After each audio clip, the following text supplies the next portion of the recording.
Hello दोस्तों, मैं आप सबकी दोस्त माया और आप सुन रहे हैं वॉइस ऑफ लेजेंड्स, जहां हर आवाज इतिहास को जीवंत कर देती है। आज मैं आपको ले चलूंगी समय के उस प्राचीन द्वार पर, जहां चिकित्सा केवल पेशा नहीं बल्कि एक धर्म थी, जहां औषधियां केवल जड़ी बूटियां नहीं बल्कि प्रार्थनाएं थीं, और जहां एक ऋषि थे जिन्होंने मानव शरीर को एक ब्रह्मांड की तरह देखा। हाँ, आज हम बात करेंगे उस महागुरु की जिसे पूरी दुनिया जानती है, द फादर ऑफ सर्जरी, महर्षि सुश्रुत। उन्होंने न केवल शरीर को समझा बल्कि जीवन की जड़ तक पहुंचने का मार्ग बताया। आइए चलिए उस युग में जहां चिकित्सा का अर्थ था सेवा, समर्पण और साधना। भारत की पवित्र नगरी काशी वाराणसी, जहां ज्ञान की गंगा अनादिकाल से बह रही थी, उसी धरती पर लगभग 2600 वर्ष पहले एक तेजस्वी बालक ने जन्म लिया जिसका नाम था सुश्रुत। कहा जाता है कि वे महर्षि विश्वामित्र के वंशज थे और उनके भीतर जन्म से ही ज्ञान की ज्योति जल रही थी। बचपन से ही उनका स्वभाव गंभीर, करुणामय और जिज्ञासु था। जहां अन्य बालक खेलों में खोए रहते, वहां सुश्रुत प्रकृति को निहारते थे। कभी किसी बीमार व्यक्ति की पीड़ा देखकर रुक जाते, तो कभी किसी घायल पशु की सेवा में मन लगा लेते।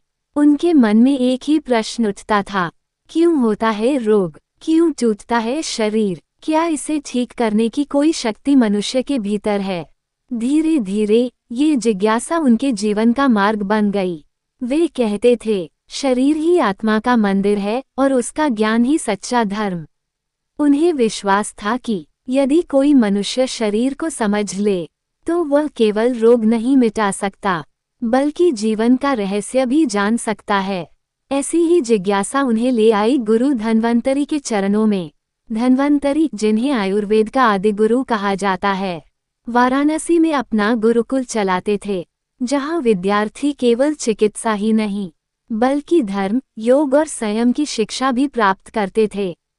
वहां काष्ठ के आसन पर बैठकर गुरु अपने शिष्यों को औषधियों, अंगों और प्राणशक्ति का रहस्य बताते। सुश्रुत उनमें सबसे अधिक ध्यान देने वाले शिष्य थे। वे केवल सुनते नहीं बल्कि हर शब्द को जीवन का अनुभव मानकर ग्रहण करते। कहा जाता है कि जब धन्वंतरी ने पहली बार शल्यक्रिया सर्जरी का पाठ पढ़ाया, तो सुश्रुत ने मन ही मन संकल्प लिया कि वे इस विद्या को इतना गहरा समझेंगे कि आने वाली पीढ़ियां उन्हें चिकित्सा का आचार्य कहेंगी। यहीं से शुरू हुआ उनका सफर, ज्ञान से कर्म तक का, सीखने से सृजन तक का और मनुष्य की पीड़ा से मानवता की सेवा तक का। वह बालक जिसने शरीर के भीतर भगवान की झलक देखी, आगे चलकर बन गया महर्षि सुश्रुत। वह नाम जिसने चिकित्सा को केवल विज्ञान नहीं बल्कि सेवा का धर्म बना दिया। महर्षि सुश्रुत ने शल्य चिकित्सा यानी सर्जरी को एक व्यवस्थित, वैज्ञानिक और नैतिक ढांचे में परिभाषित किया। उनकी महान रचना सुश्रुत संहिता आयुर्वेद के सबसे महत्वपूर्ण ग्रंथों में से एक है, जिसे आधुनिक चिकित्सा शास्त्र में भी the father of surgeries Bible कहा जाता है। सुश्रुत संहिता चिकित्सा का ज्ञानकोश। इस ग्रंथ में सुश्रुत ने न केवल रोगों और उपचार का वर्णन किया बल्कि उन्होंने चिकित्सा को समग्र जीवन दर्शन के रूप में प्रस्तुत किया। उन्होंने इसमें लगभग 300 से अधिक शल्य क्रियाओं, सर्जिकल प्रोसीजर्स का विस्तृत विवरण दिया। 120 से अधिक शल्य उपकरणों, सर्जिकल इंस्ट्रूमेंट्स का वर्णन किया और 1100 से अधिक रोगों का निदान, कारण और उपचार बताया।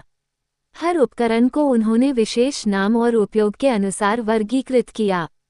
कुछ उपकरण हड्डियां काटने के लिए, कुछ नाड़ियों को अलग करने के लिए और कुछ टांके लगाने के लिए उपयोग किए जाते थे। विश्व की पहली शल्य चिकित्सा शिक्षा प्रणाली, first surgical education system. Sushruta ने चिकित्सा शिक्षा को प्रयोगात्मक बनाया। उनका कहना था कि शल्य चिकित्सा की शिक्षा केवल पुस्तकों से नहीं, व्यवहार और अभ्यास से मिलती है। इसलिए वे अपने शिष्यों को पहले कद्दू, तरबूज या पशु मांस पर अभ्यास करवाते थे, ताकि विद्यार्थी हाथ की दृढ़ता और आंखों की सटीकता सीख सकें। सुश्रुत दुनिया के पहले ऐसे वैद्य थे जिन्होंने प्लास्टिक सर्जरी और कैटरेक्ट सर्जरी मोतियाबिंद का वैज्ञानिक विवरण दिया। उन्होंने नाक पुनर्निर्माण राइनोप्लास्टी की विधि बताई, जिसमें रोगी की गाल या माथे की त्वचा से नई नाक बनाई जाती थी। आज भी ये तकनीक इंडियन मेथड ऑफ राइनोप्लास्टी के नाम से पूरी दुनिया में प्रसिद्ध है। उन्होंने आंखों की धुंधलाहट मोतियाबिंद को दूर करने के लिए सुई की मदद से धुंधली लेंस को हटाने की विधि बताई, जो आधुनिक कैटरैक्ट सर्जरी की आधारशिला बनी। उन्होंने कान, गले, मूत्रमार्ग और प्रसूति से जुड़ी कई जटिल शल्य क्रियाओं का भी वर्णन किया।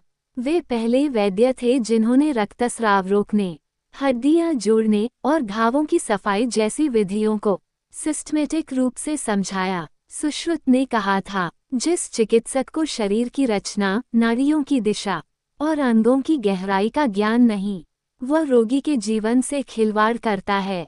उनके लिए चिकित्सक केवल डॉक्टर नहीं, बल्कि जीवन का रक्षक, सेवियर ऑफ लाइफ था।